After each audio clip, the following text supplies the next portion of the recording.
El martillo del subastador cayó con un golpe seco que resonó en el salón casi vacío. $2. Eso era todo lo que había costado la iglesia de San Judas Tadeo, patrón de las causas perdidas. Y mientras Sofía firmaba los papeles con manos temblorosas, mientras el agente evitaba su mirada como si fuera portadora de la peste, una sola pregunta martillaba en su mente. ¿Por qué una iglesia completa, con su terreno y su cripta, costaba menos que un par de botas usadas? La respuesta llegó cuando el anciano que había estado observando desde la esquina se acercó despacio, arrastrando los pies. Su voz era apenas un susurro ronco. 6 sacerdotes, 6 hombres de Dios, todos muertos por su propia mano en menos de un año. Todos dejaron la misma carta: no puedo vivir con lo que sé. Y ninguno dijo qué era lo que sabían. Esa iglesia guarda secretos, muchacha, secretos que matan. Sofía lo miró directamente a los ojos sin parpadear. Yo también guardo secretos, y todavía estoy viva. Pero mientras el carromato avanzaba hacia el pueblo fantasma de Hollow Creek, Colorado, con sus pocas pertenencias traqueteando en la parte trasera, Sofía se preguntaba si seguiría viva después de su primera noche en ese lugar. Porque los secretos tienen peso, y algunos son tan pesados que aplastan hasta a los hombres más fuertes.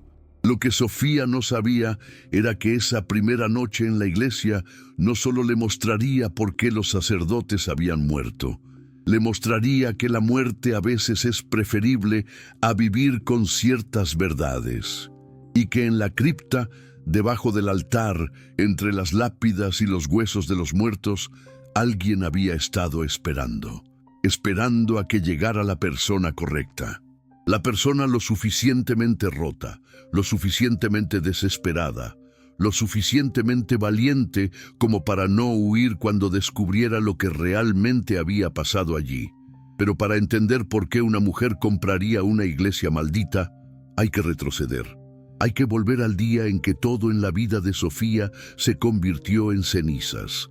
El pueblo minero de San Miguel había sido su hogar durante 10 años.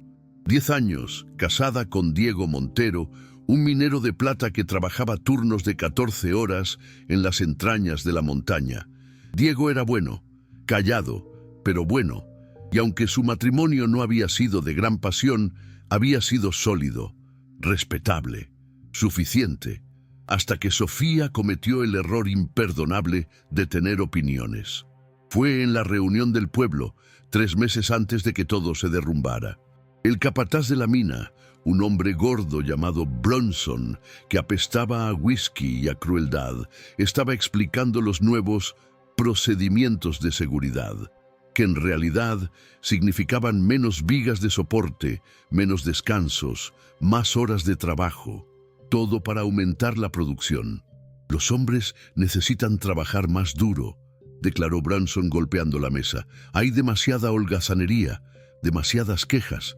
Y Sofía, que había visto a su esposo llegar a casa cada noche con los pulmones llenos de polvo, con la espalda rota, con los ojos vacíos de agotamiento, se puso de pie. Los hombres no son holgazanes. Están muriendo. 3 hombres muertos en lo que va del año, todos por derrumbes que podrían haberse evitado con vigas apropiadas. Mi esposo dice que la sección este está a punto de colapsar y ustedes siguen mandándolos allí. El silencio cayó sobre la sala como una lápida. Todas las miradas se volvieron hacia ella, hacia la mujer que había tenido la audacia de hablar, de cuestionar, de hacer visible lo que todos preferían ignorar. Bronson la miró con una mezcla de sorpresa y desprecio. ¿Y quién es usted para hablar de asuntos de minería? Una mujer que nunca ha bajado a los túneles, que no sabe nada del trabajo real. Soy la esposa de un minero, y sé reconocer el miedo en los ojos de mi marido cuando sale cada mañana sin saber si volverá. Eso es lo que sé. El padre Mateo, el sacerdote del pueblo, se levantó entonces, con su voz suave pero firme. La señora Montero tiene razón en preocuparse. La seguridad de los trabajadores es responsabilidad moral de todos nosotros.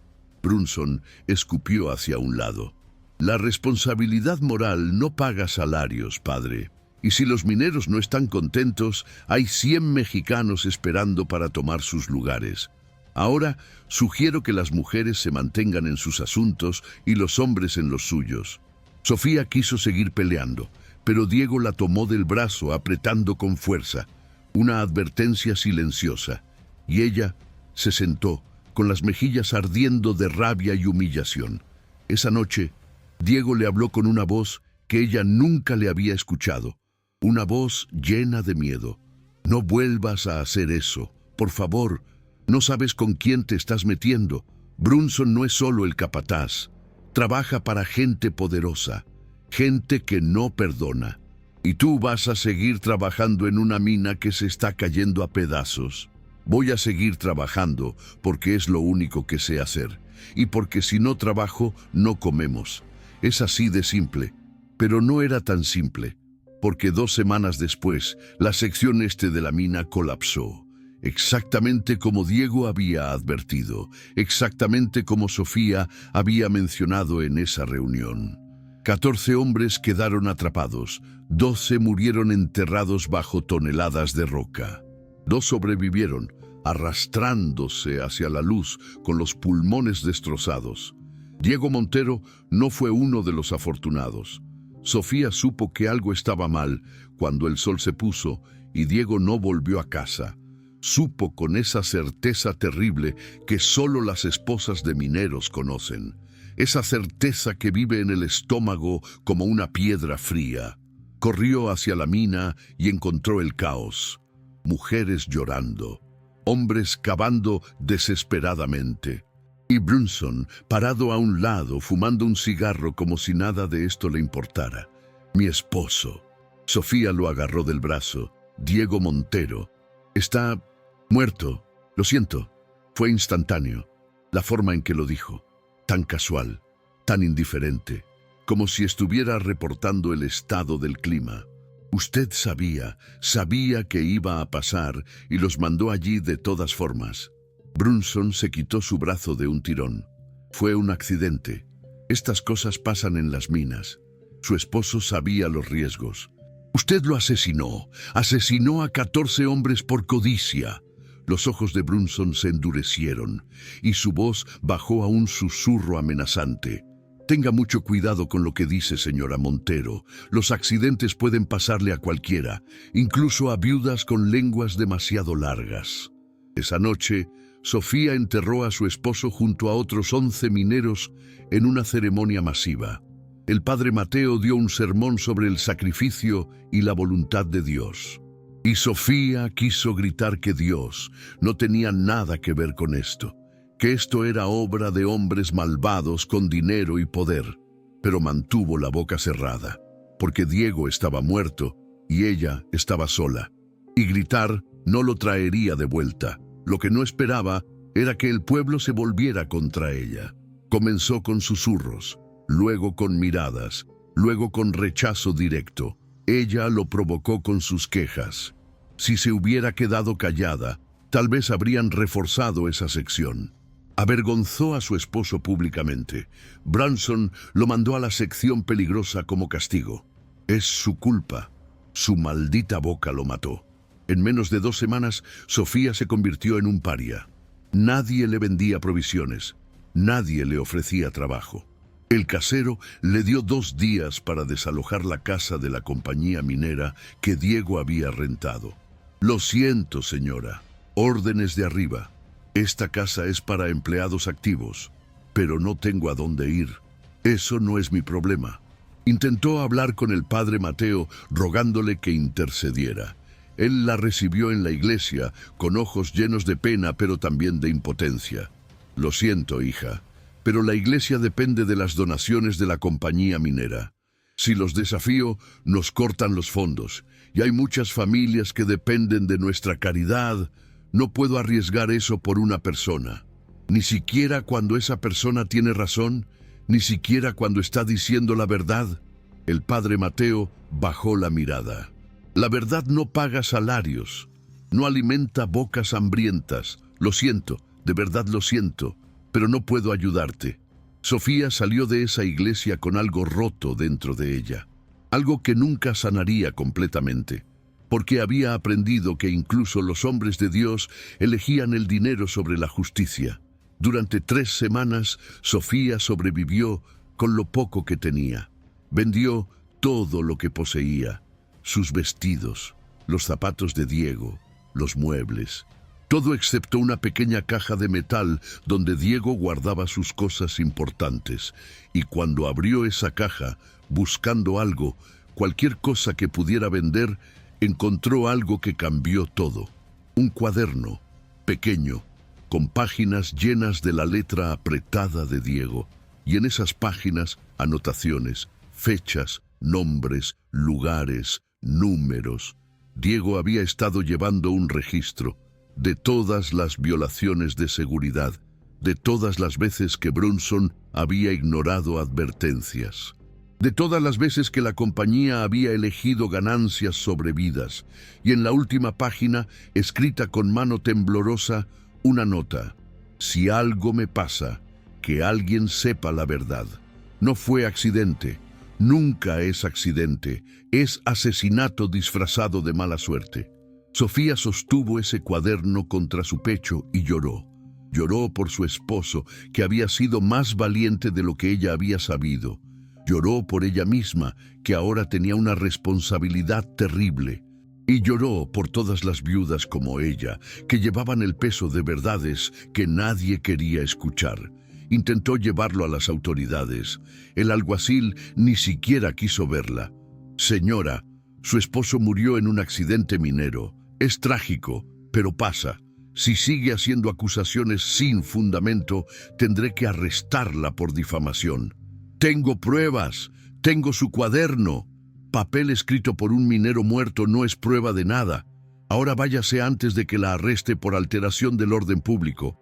Sin dinero, sin hogar, sin opciones, Sofía tomó lo único que le quedaba y comenzó a caminar. Salió de San Miguel al amanecer con su caja de metal, 2 vestidos y el cuaderno de Diego escondido en su corsé. No sabía a dónde iba. Solo sabía que no podía quedarse en un lugar donde la verdad era castigada y los asesinos caminaban libres. Llegó a Hollow Creek una semana después, medio muerta de hambre y completamente rota. El pueblo estaba casi abandonado. Una antigua comunidad minera que había prosperado durante la fiebre de la plata, pero que ahora era poco más que edificios vacíos y esperanzas muertas. Y allí, en el centro, estaba la iglesia de San Judas Tadeo, imponente, gótica, con sus ventanas de vitrales rotos y su campanario silencioso, y un letrero: subasta, domingo 3 p.m. Sofía tenía exactamente $3.70, el resultado de vender todo lo que poseía. Y cuando preguntó cuánto podría costar la iglesia, la gente se rió, pero era una risa nerviosa, incómoda. Nadie va a comprar ese lugar, muchacha. Está maldito. 6 sacerdotes muertos, todos por su propia mano, todos en menos de un año. ¿Por qué? El tabernero se encogió de hombros. Nadie lo sabe, pero todos dejaron la misma nota: no puedo vivir con lo que sé. Como si hubieran descubierto algo tan terrible que preferían la condenación eterna que seguir viviendo con ese conocimiento. Sofía sintió algo moverse en su pecho, una intuición, una conexión. ¿Qué hay en la cripta? ¿La cripta? No lo sé. Nadie ha bajado allí desde que murió el último sacerdote.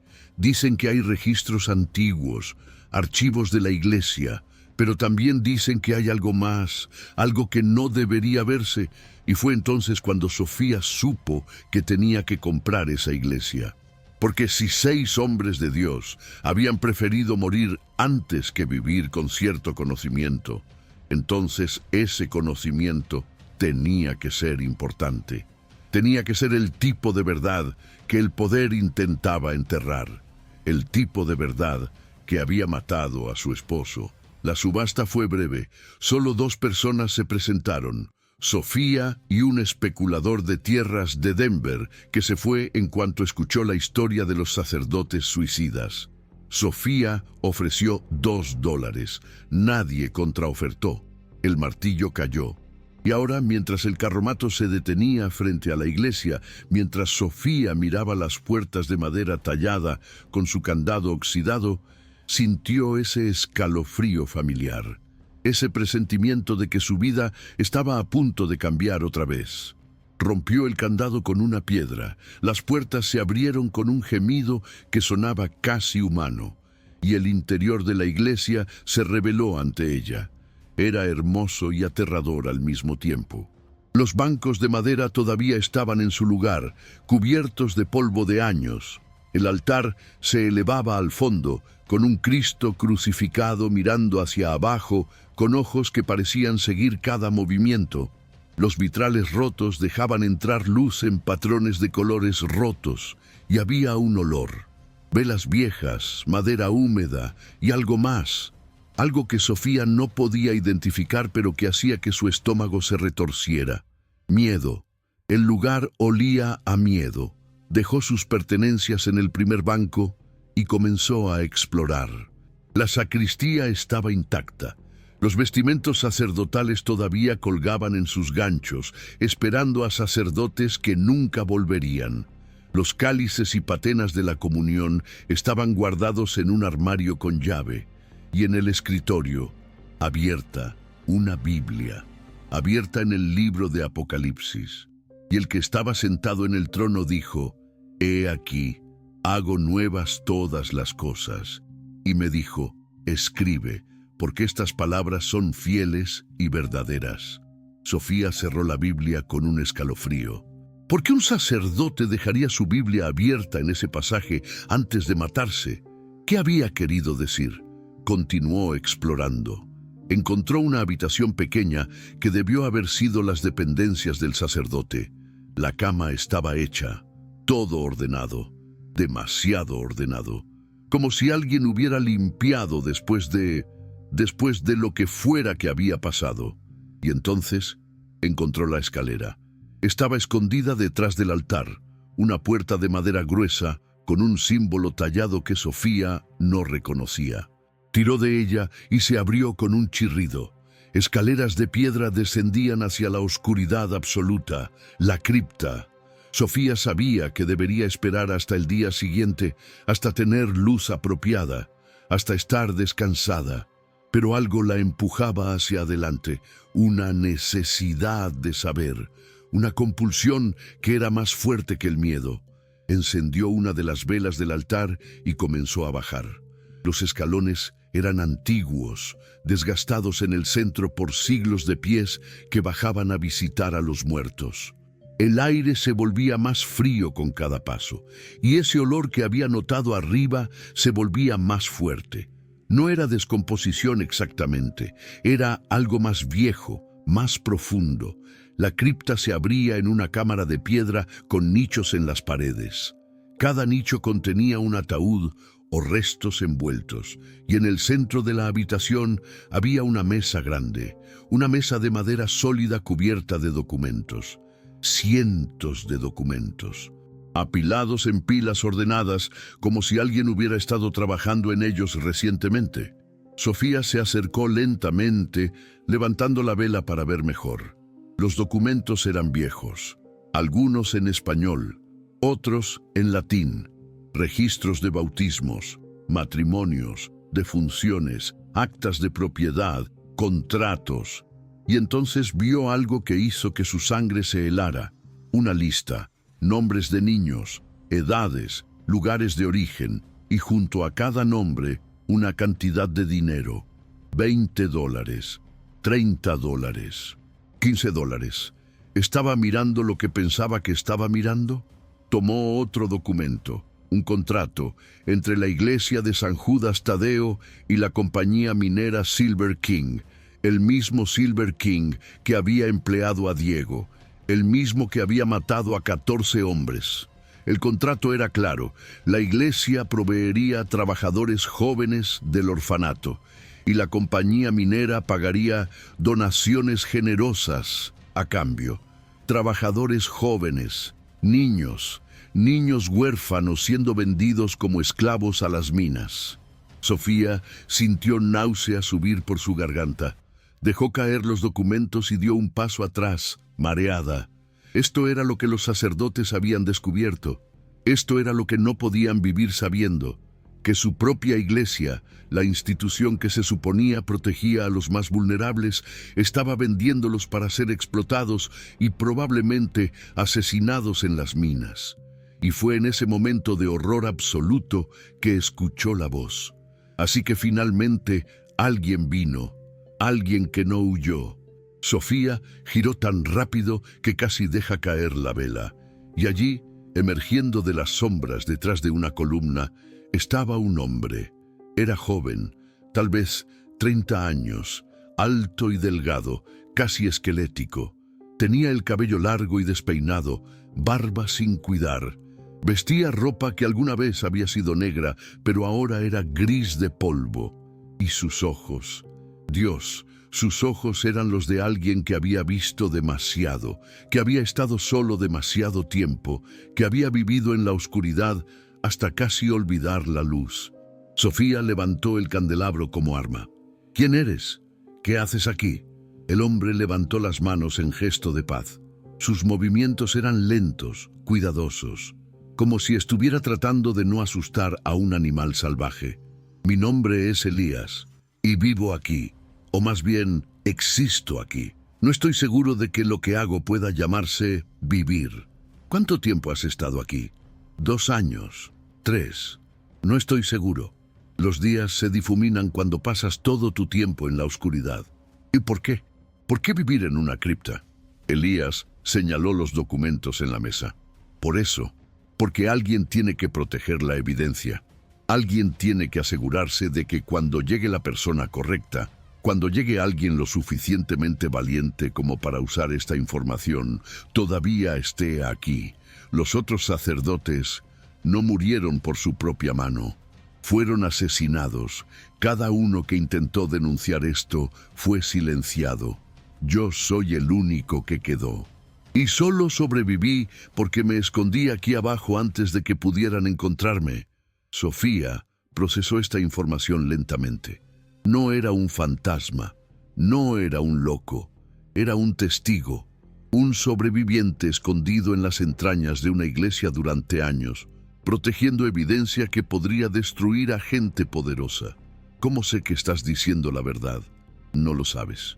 Pero si lees esos documentos, si ves las fechas en que cada sacerdote murió, si ves cómo cada muerte fue catalogada como suicidio, a pesar de que algunos tenían heridas que no se hicieron ellos mismos, entonces empezarás a entender. Y si eres quien creo que eres, si eres la persona que el universo finalmente envió, entonces ya sabes algo sobre cómo el poder mata la verdad. ¿Cómo podía este hombre saber eso? ¿Quién crees que soy? Elías la miró con una intensidad que hizo que Sofía quisiera apartar la vista. Eres alguien que perdió algo, alguien que fue castigada por decir la verdad, alguien que el mundo decidió que no merecía ser escuchada. Y ahora estás aquí, en una iglesia que nadie más quiso comprar, buscando respuestas.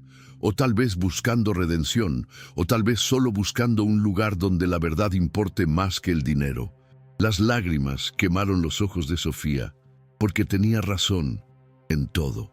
Mi esposo murió en un derrumbe minero, un derrumbe que era completamente previsible, y cuando intenté decir la verdad, me convirtieron en paria, me culparon de su muerte, y encontré su cuaderno, evidencia de todos los crímenes de la compañía minera, pero nadie quiso escucharme. ¿Qué compañía? Silver King. Elías cerró los ojos y exhaló lentamente. Por supuesto, Silver King. La misma compañía que aparece en estos documentos. La misma compañía que compró a la iglesia. La misma compañía responsable de la muerte de cientos de niños que fueron trabajados hasta morir en sus túneles. ¿Cientos? Lee los documentos. Hay registros de 30 años de niños vendidos, explotados, desechados. Y cuando los sacerdotes finalmente se dieron cuenta, cuando finalmente entendieron la magnitud del horror en el que estaban participando, intentaron detenerlo. Y murieron por ello. Sofía se sintió mareada. Se dejó caer en una silla junto a la mesa. ¿Y tú? ¿Por qué tú sobreviviste? Porque soy un cobarde. Cuando mataron al padre Sebastián, el último sacerdote, supe que yo era el siguiente. Yo era solo un seminarista. No había tomado votos todavía, pero había ayudado al padre Sebastián a organizar esta evidencia y sabía demasiado.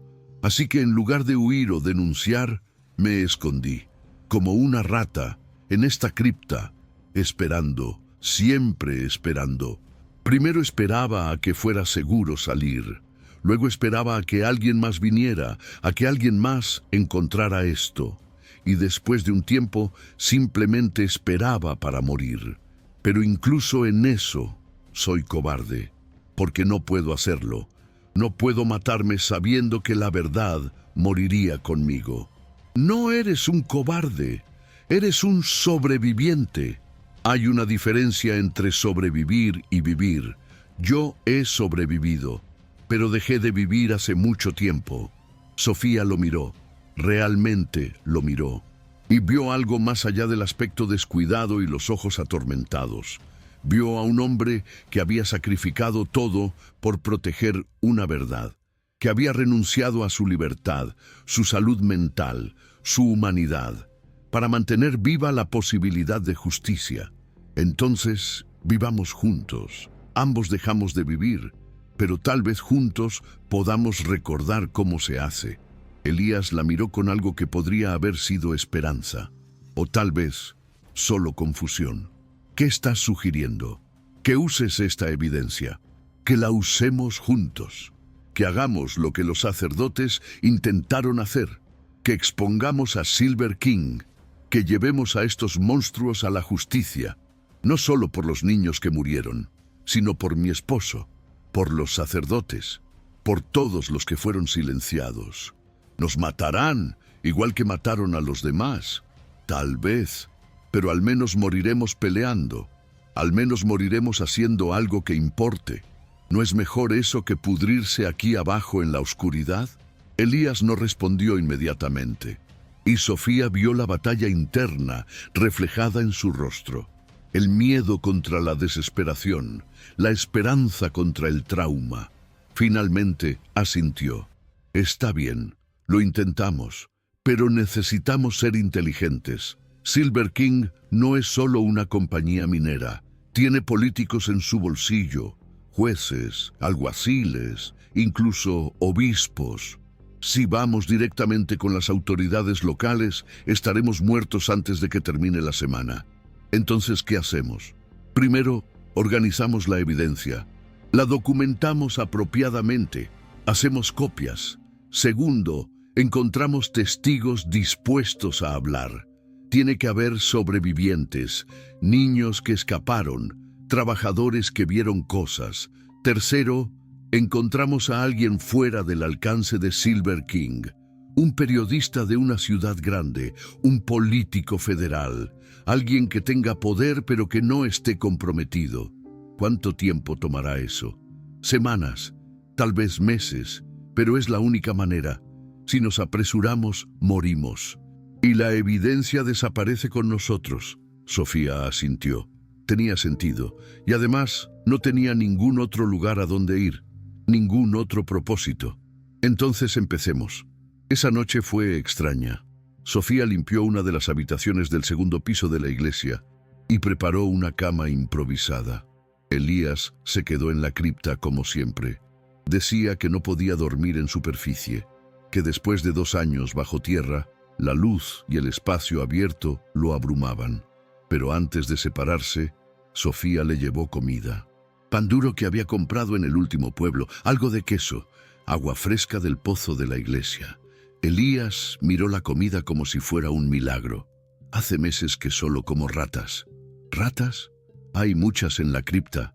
Aprendí a atraparlas. No saben bien, pero mantienen viva.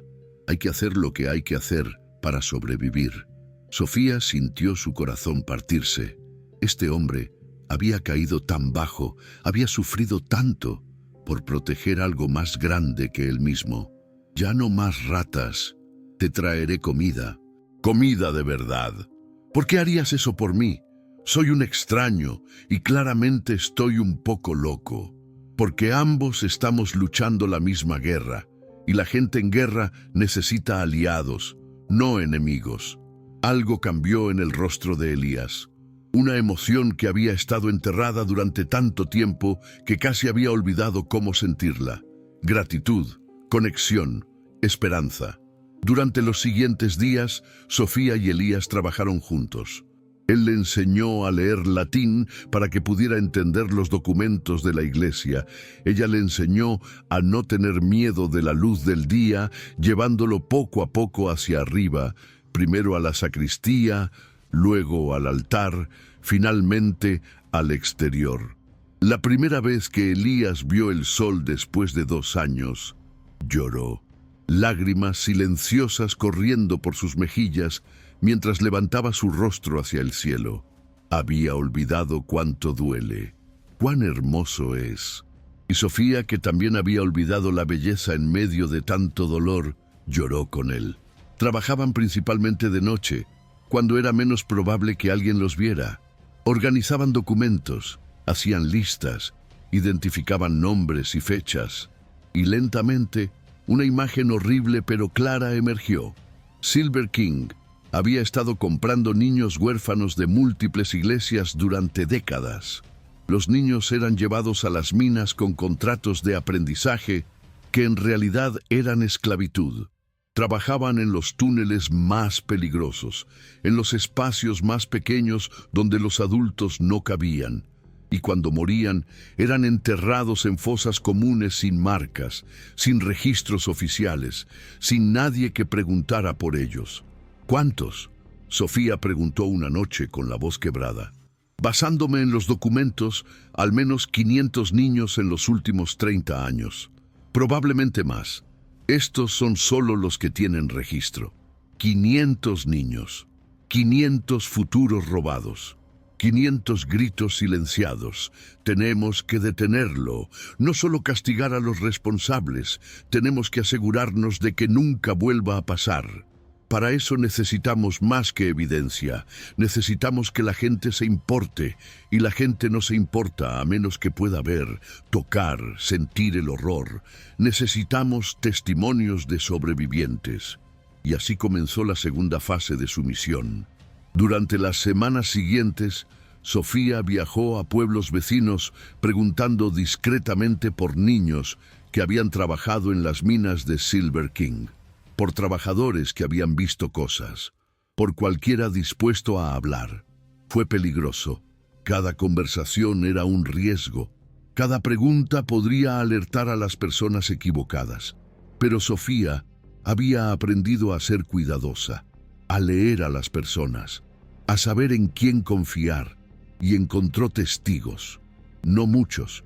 La mayoría tenía demasiado miedo, pero algunos, los que ya no tenían nada que perder, estuvieron dispuestos a contar sus historias, como Tomás, un hombre de 40 años que había sido llevado a la mina Silver King cuando tenía 10, que había perdido 3 dedos en un accidente antes de cumplir 12, que había visto morir a su mejor amigo aplastado por una carreta de mineral porque estaba demasiado débil para apartarse.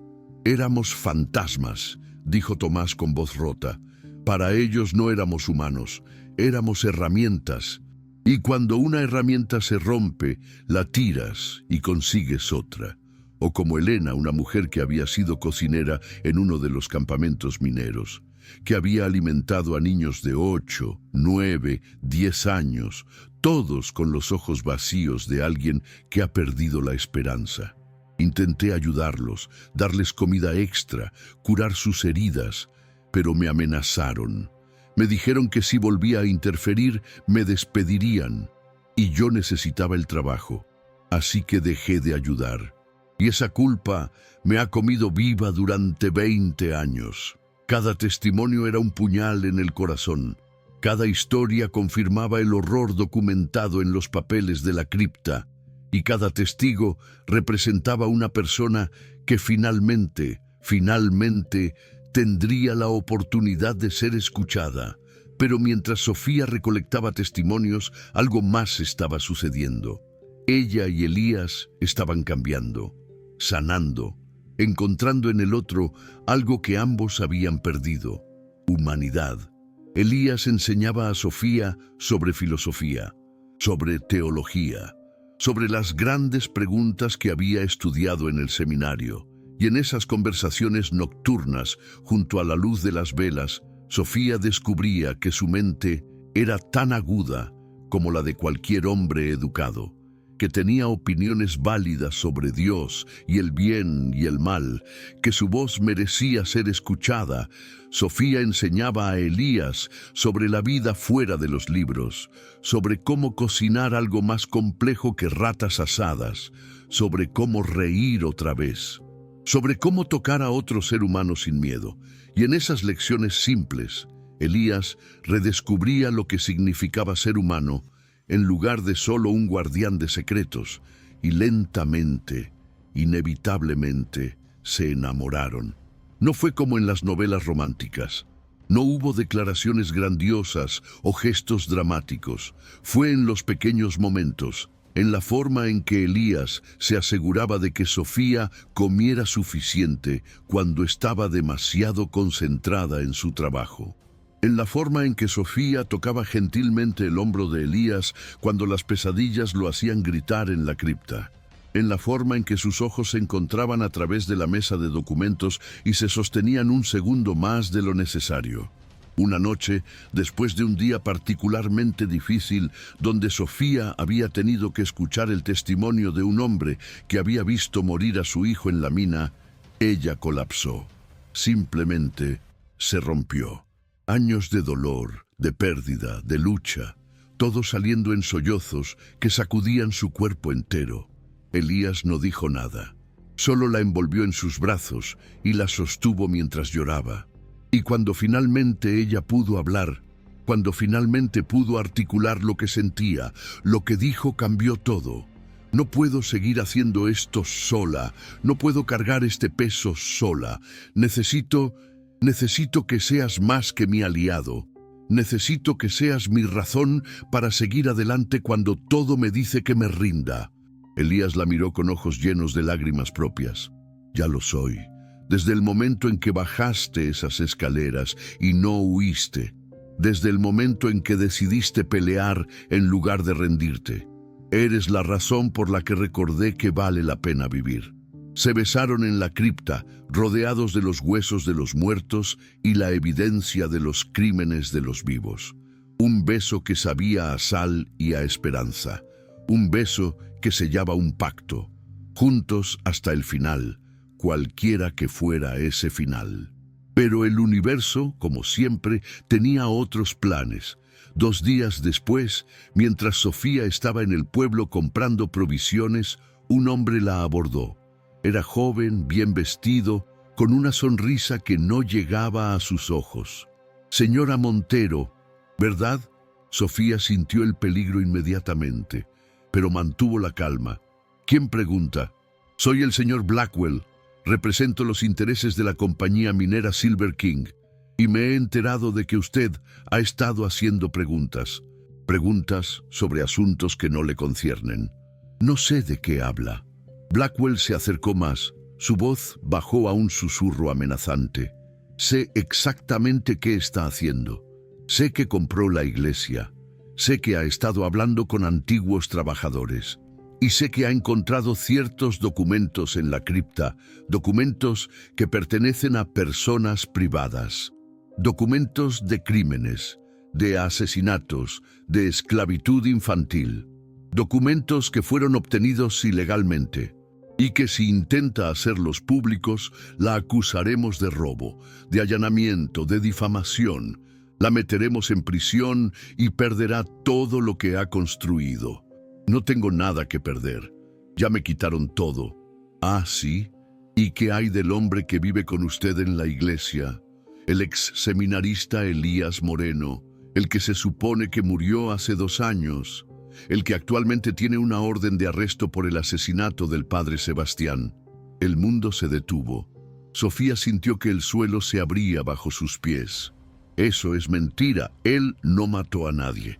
Eso dicen los documentos legales, y esos documentos dicen que si lo encontramos será ejecutado, a menos que lleguemos a un acuerdo. ¿Qué tipo de acuerdo?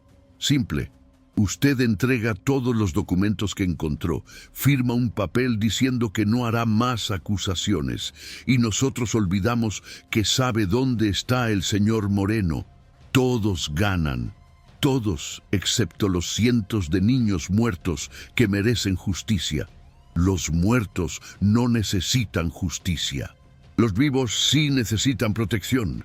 Piénselo, señora Montero. ¿Vale la pena morir por gente que ya está muerta?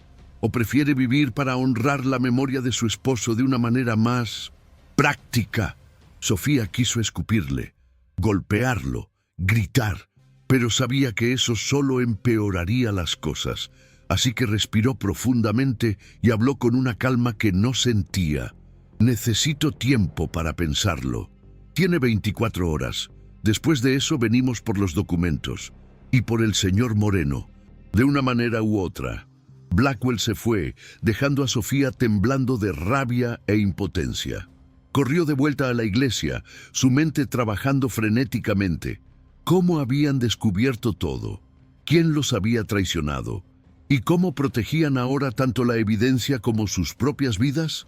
Cuando llegó, encontró a Elías esperándola en el altar, con el rostro pálido. Lo sé. Vi a Blackwell hablando contigo desde la ventana, y sé lo que vienen a hacer. Dicen que tienes una orden de arresto por el asesinato del padre Sebastián. Sí, fabricaron esa acusación después de que me escondí, para que si alguna vez reaparecía pudieran ejecutarme legalmente. Es el plan perfecto. El testigo incómodo desaparece y todos piensan que era un asesino. No voy a dejar que te lleven. No tienes opción, Sofía. Si me quedo, nos matan a ambos. Si huyo, al menos tú sobrevives. Puedes tomar los documentos y encontrar otra manera de hacerlos públicos. No, no voy a perderte. No después de finalmente encontrar algo por qué vivir. Se miraron, y en ese momento ambos supieron que no había salida fácil, que cualquier decisión que tomaran tendría un costo terrible. Fue Elías quien finalmente habló. Entonces no huimos, peleamos, pero peleamos inteligentemente. Hacemos copias de los documentos, los escondemos en lugares diferentes. Algunos los enviamos por correo a periódicos de otras ciudades, otros los dejamos con testigos de confianza. Y si Silver King viene por nosotros, al menos la evidencia sobrevive. ¿Y nosotros? Nosotros hacemos el último sacrificio que los sacerdotes no pudieron hacer. Nos convertimos en mártires si es necesario, porque a veces la única manera de que la verdad sea escuchada es que alguien muera por ella. Y eso da credibilidad que ningún documento puede dar. Sofía no quería aceptarlo. No quería pensar en perder a Elías justo cuando acababan de encontrarse. Pero sabía que tenía razón. A veces, el precio de la justicia es todo lo que tienes. Entonces lo hacemos, juntos, hasta el final. Hasta el final. Las siguientes 24 horas fueron un torbellino de actividad. Copiaron documentos a mano hasta que les dolían los dedos. Los empaquetaron cuidadosamente y los enviaron a periodistas en Denver, Chicago, Nueva York. Escondieron copias en la cripta detrás de piedras falsas. Le dieron copias a Elena, la antigua cocinera, con instrucciones de llevarlas a las autoridades federales si algo les pasaba. Y escribieron sus propios testimonios, cartas explicando quiénes eran, qué habían descubierto, por qué esto importaba. Cartas que serían publicadas en caso de sus muertes. Cuando el reloj marcó las 24 horas, estaban listos. O tan listos como se puede estar para enfrentar tu propia posible muerte. Los hombres de Silver King llegaron al anochecer. No era Blackwell esta vez, eran mercenarios, hombres duros, con cicatrices y ojos muertos. El tipo de hombres que no hacen preguntas y no sienten remordimientos. Su líder, un hombre enorme con una cicatriz que cruzaba su cara, habló primero. «Señora Montero, Señor Moreno, venimos por los documentos, entréguenlos, y esto termina pacíficamente. ¿Pacíficamente como cuando asesinaron a 6 sacerdotes? Sofía respondió, su voz firme a pesar del terror que sentía. Esos hombres cometieron suicidio. Hay certificados de muerte que lo prueban. Certificados firmados por doctores que Silver King tenía en su nómina. No engañan a nadie. El hombre suspiró, como si esto fuera una conversación aburrida que había tenido muchas veces. Miren, no quiero lastimar a nadie. Solo hago mi trabajo. Ustedes entregan los documentos, nosotros nos vamos. Todos siguen con sus vidas, excepto los cientos de niños que murieron. Ellos no pueden seguir con sus vidas. Esos niños ya están muertos. Nada puede cambiar eso. Pero ustedes dos todavía tienen oportunidad. ¿Vale la pena morir por muertos? Elías dio un paso adelante, colocándose protectoramente delante de Sofía. Sí, vale la pena, porque si nadie está dispuesto a morir por la verdad, entonces la verdad muere con los justos y los malvados prosperan, y ese es un mundo en el que no quiero vivir. El líder hizo un gesto a sus hombres. Sacaron sus armas. Última oportunidad. Los documentos. Ahora. Y fue en ese momento que algo extraordinario sucedió. Las puertas de la iglesia se abrieron y entraron personas, docenas de personas. Tomás, el hombre sin dedos, Elena, la cocinera, otros sobrevivientes, otros testigos, y detrás de ellos, para sorpresa absoluta de Sofía, gente del pueblo, gente que había escuchado rumores, gente que quería ver qué pasaba, gente que tal vez por primera vez estaba dispuesta a pararse del lado correcto de la historia. El periodista del pueblo, un anciano llamado Gabriel, se adelantó con su libreta. Caballeros, soy Gabriel Ruiz del periódico local y tengo curiosidad sobre qué están haciendo aquí con armas en una iglesia. ¿Les importaría explicar? El líder de los mercenarios miró alrededor, calculando. Demasiados testigos, demasiados ojos. No podían simplemente asesinar a todos sin crear un escándalo que ni siquiera Silver King podría enterrar. Esto es asunto privado. No se ve privado. Se ve como intimidación, y eso es noticia. Sofía aprovechó el momento. Este hombre y sus empleadores vienen a silenciarnos, porque descubrimos evidencia de crímenes atroces, esclavitud infantil, asesinatos encubiertos, 30 años de horror patrocinado por la compañía minera Silver King. Un murmullo corrió por la multitud, algunos de incredulidad, otros de confirmación, todos esperando ver qué pasaría después. El periodista comenzó a escribir furiosamente. ¿Tiene evidencia de estas acusaciones? Cientos de documentos, testimonios de sobrevivientes, contratos firmados, todo en la cripta de esta iglesia. El líder de los mercenarios dio un paso amenazante. Esos documentos fueron robados, no tienen valor legal. No fueron robados. Esta iglesia es propiedad privada de la señora Montero, y todo lo que contiene es legalmente suyo. Si hay algún robo, fue Silver King robando la inocencia y las vidas de niños indefensos. La multitud comenzó a hablar más fuerte, algunos defendiendo a Silver King, diciendo que proveía trabajos, otros, los que habían perdido seres queridos en las minas, exigiendo respuestas. Y en ese caos, en ese momento de distracción, los mercenarios no tuvieron otra opción más que retirarse. No podían actuar con tanta gente mirando, no sin crear un incidente que se esparciría por todos los periódicos del país. El líder apuntó un dedo hacia Sofía. Esto no ha terminado. Silver King tiene abogados y recursos y paciencia. Te arrepentirás del día en que decidiste meterte con ellos. Ya me arrepiento de muchas cosas, pero esto no será una de ellas. Los mercenarios se fueron y la iglesia explotó en conversaciones. Algunos querían ver la evidencia inmediatamente, otros estaban furiosos, diciendo que Sofía estaba causando problemas innecesarios. Pero todos, absolutamente todos, ahora sabían que algo había estado escondido en esa iglesia. y que la verdad estaba a punto de salir a la luz. Gabriel, el periodista, se acercó a Sofía. Necesito ver esos documentos. Si lo que dice es verdad, esta es la historia más grande del territorio. Y tengo contactos en periódicos más grandes. Podemos hacer que esto sea nacional.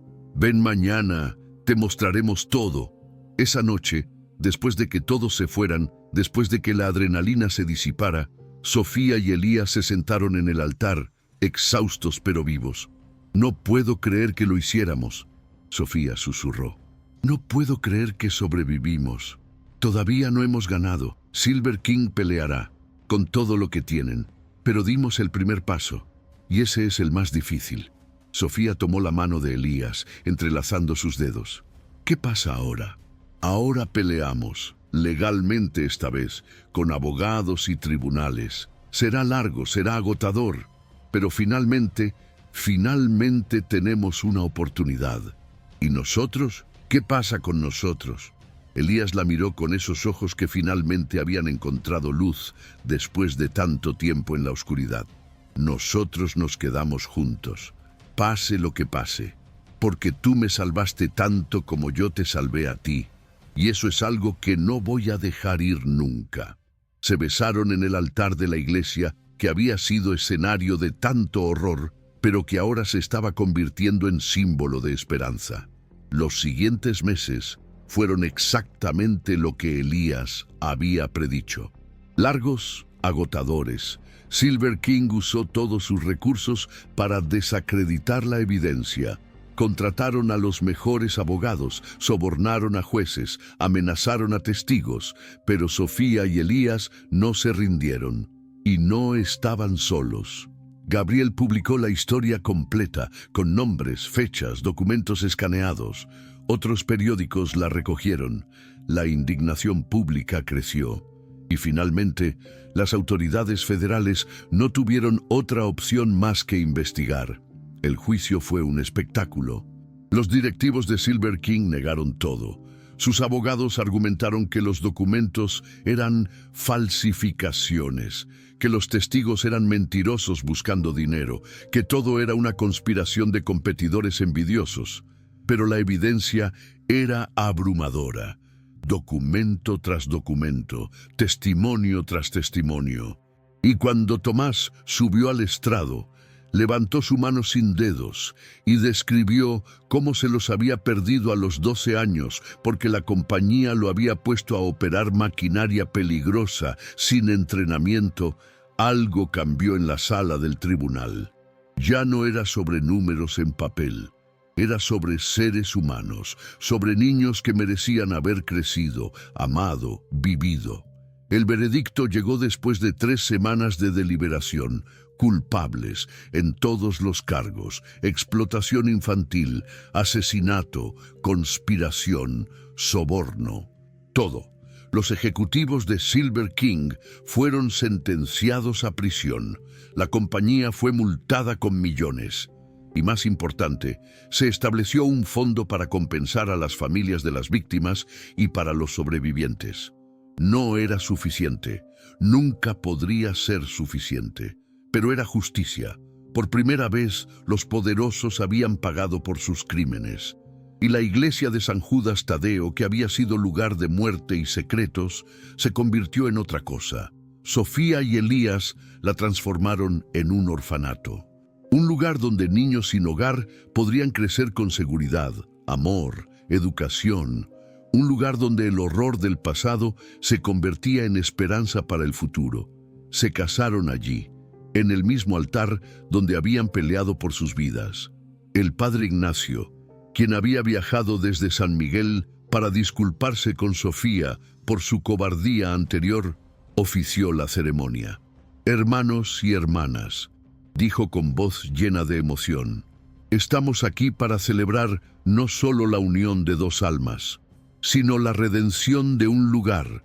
Esta iglesia fue construida para honrar a San Judas Tadeo, patrón de las causas perdidas. Y no puedo pensar en un patrón más apropiado para estos dos, porque ambos fueron tratados como causas perdidas, como personas sin valor. y juntos demostraron que no hay causa más perdida que la verdad cuando todos tienen miedo de defenderla. Pero cuando alguien es lo suficientemente valiente, cuando alguien está dispuesto a arriesgar todo, la verdad gana, siempre gana. Puede tomar tiempo, puede costar sangre y lágrimas, pero gana. Cuando Sofía y Elías se besaron como esposos, la iglesia estalló en aplausos, y entre la multitud estaban los sobrevivientes, los testigos, los que habían sido silenciados, pero que finalmente fueron escuchados. Años después, cuando la iglesia orfanato albergaba a 50 niños felices y saludables, cuando Sofía y Elías tenían 2 hijos propios, a veces bajaban juntos a la cripta. Los documentos habían sido transferidos a archivos nacionales, pero dejaron la mesa como recordatorio, como símbolo. ¿Alguna vez te arrepientes?, Sofía preguntó una noche, su voz eco entre las piedras antiguas. ¿De qué? De todo, de los años escondido aquí, del dolor, de la lucha. Elías la abrazó, su cabeza descansando en su hombro. Ni un segundo, porque todo me llevó a ti, a esto, a una vida que vale la pena vivir. Compré mi redención con años en la oscuridad, y la tuya costó $2 por una iglesia maldita. Pero al final, ambos ganamos algo que no tiene precio. ¿Qué? La habilidad de mirarnos al espejo y saber que hicimos lo correcto, que cuando el mundo nos dio la opción entre el silencio seguro y la verdad peligrosa, elegimos la verdad. Y esa elección, esa sola elección define quiénes somos. Sofía sonrió, besando su frente. Entonces valió la pena. Cada lágrima, cada pesadilla, cada momento de terror, todo valió la pena. Subieron juntos de la cripta, dejando atrás las sombras del pasado, caminando hacia la luz del presente. Y arriba, en el orfanato, escucharon las risas de los niños. Risas que nunca habrían existido si 2 personas rotas no hubieran decidido usar sus pedazos rotos para construir algo hermoso. La iglesia donde se suicidaron 6 sacerdotes ya no era símbolo de horror, era símbolo de esperanza, de que la verdad, eventualmente, siempre encuentra una manera de salir a la luz, de que los secretos enterrados en criptas oscuras pueden convertirse en faros que iluminan el camino hacia la justicia, y que a veces, solo a veces, las causas perdidas son las únicas que vale la pena pelear. Si esta historia resonó contigo, si te recordó que tu verdad merece ser escuchada incluso cuando el mundo te dice que te calles, presiona el botón de suscribirse, porque este canal existe para todas las personas que, como Sofía y Elías, se negaron a dejar que el miedo silenciara su voz. Y déjame en los comentarios, ¿alguna vez has tenido que elegir entre la verdad y la seguridad? ¿Qué elegiste? Tu historia puede inspirar a alguien más a ser valiente. Y si tienes consejos para hacer este canal mejor, compártelos. Juntos somos más fuertes que cualquier silencio que intenten imponernos.